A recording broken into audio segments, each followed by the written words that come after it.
ಬೆಳ್ಳಂಬೆಳಿಗ್ಗೆ ಇವತ್ತು ಲೋಕಾಯುಕ್ತ ಭರ್ಜರಿ ಬೇಟೆಯನ್ನು ಆಡಿದ್ದಾರೆ. ಸುಮಾರು ಬೆಂಗಳೂರು ಸೇರಿದಂತೆ ಹಲವಾರು ಕಡೆ ಒಟ್ಟು 54 ಕಡೆಯಲ್ಲಿ ಲೋಕಾಯುಕ್ತ ಮೆಗಾ ರೇಡ್ ನಡೆದಿದೆ.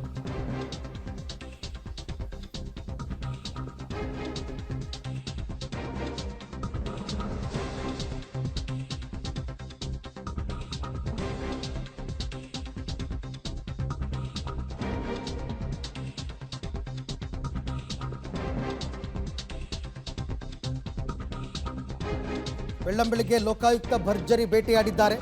ಬೆಂಗಳೂರು ಸೇರಿ ರಾಜ್ಯದ 54 ಕಡೆ ಲೋಕ ಮೆಗಾ ರೇಡ್ ಆಗಿದೆ. ಸರ್ಕಾರಿ ಅಧಿಕಾರಿಗಳನ್ನು ಟಾರ್ಗೆಟ್ ಮಾಡಿದ್ದಾರೆ. ಬೆಂಗಳೂರಿನ 27 ಕಡೆ ಲೋಕಾಯುಕ್ತ ದಾಳಿಯಾಗಿದೆ. ಬೆಂಗಳೂರು ಒಂದೇ ಊರಲ್ಲಿ 27 ಕಡೆ ಲೋಕಾಯುಕ್ತ ದಾಳಿಯಾಗಿದೆ. ಒಟ್ಟು 100ಕ್ಕೂ ಹೆಚ್ಚು ಅಧಿಕಾರಿಗಳು ಈ ರೇಡನ್ನು ಮಾಡಿದ್ದಾರೆ.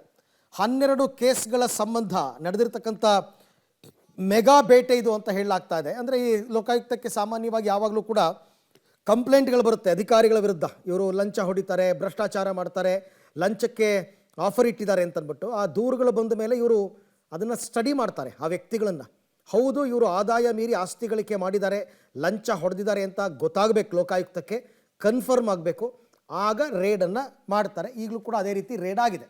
ಈ ಬಗ್ಗೆ ಮತ್ತಷ್ಟು ಮಾಹಿತಿ ನನ್ನ ಕೊಲೀಗ್ ನಾಗೇಶ್ ಅವರಿಂದ ಪಡ್ಕೊಳ್ಳೋಣ. ಎಸ್ ನಾಗೇಶ್, ಈಗ ನಡೆದಿರ್ತಕ್ಕಂಥ ಲೋಕಾಯುಕ್ತ ದಾಳಿಗೆ ಸಂಬಂಧಪಟ್ಟಂತಹ ಅಪ್ಡೇಟ್ಸ್ ಏನಿದೆ, ಯಾರನ್ನು ಟಾರ್ಗೆಟ್ ಮಾಡಿದ್ದಾರೆ, ಯಾವ ಕೇಸ್ ಇದೆಲ್ಲ ಅಂತ? ಅರವಿಂದ್, ಬೆಳ್ಳಂಬೆಳಿಗ್ಗೆ ಲೋಕಾಯುಕ್ತ ಅಧಿಕಾರಿಗಳು ಮೆಗಾ ರೈಡ್ ಅನ್ನ ಮಾಡಿರುವಂತದ್ದು. ಬೆಂಗಳೂರಿನ ಒಂದೇ ಕಡೆ ಒಟ್ಟು 27 ಲೊಕೇಶನ್ಗಳಲ್ಲಿ ಲೋಕಾಯುಕ್ತ ಅಧಿಕಾರಿಗಳು ದಾಳಿಯನ್ನ ಮಾಡಿದ್ದಾರೆ ಅನ್ನುವಂತ ಮಾಹಿತಿ ಈಗ ಇರುವಂತದ್ದು. ಪ್ರತ್ಯೇಕವಾಗಿ SP1 SP2 ಅಂತ ಹೇಳಿ ಲೋಕಾಯುಕ್ತದಲ್ಲಿರ್ತಾರೆ.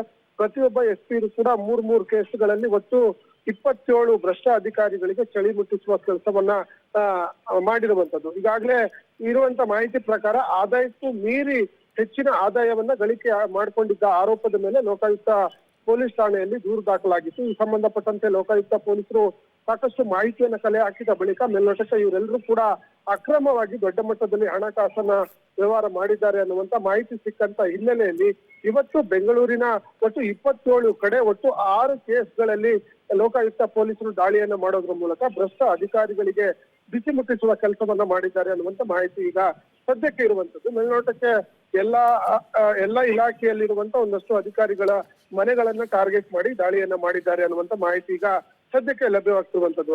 ಓಕೆ, ಥ್ಯಾಂಕ್ ಯು ನಾಗೇಶ್ ತಮ್ಮ ಎಲ್ಲ ಮಾಹಿತಿಗಾಗಿ. ಸೊ ಇದು ಕೇವಲ ಬೆಂಗಳೂರು ಮಾತ್ರ ಅಲ್ಲ, ಬೆಂಗಳೂರು ಸೇರಿದಂತೆ ರಾಜ್ಯದ ಹಲವು ಕಡೆಗಳಲ್ಲಿ ಈ ರೇಡ್ ಆಗಿದೆ.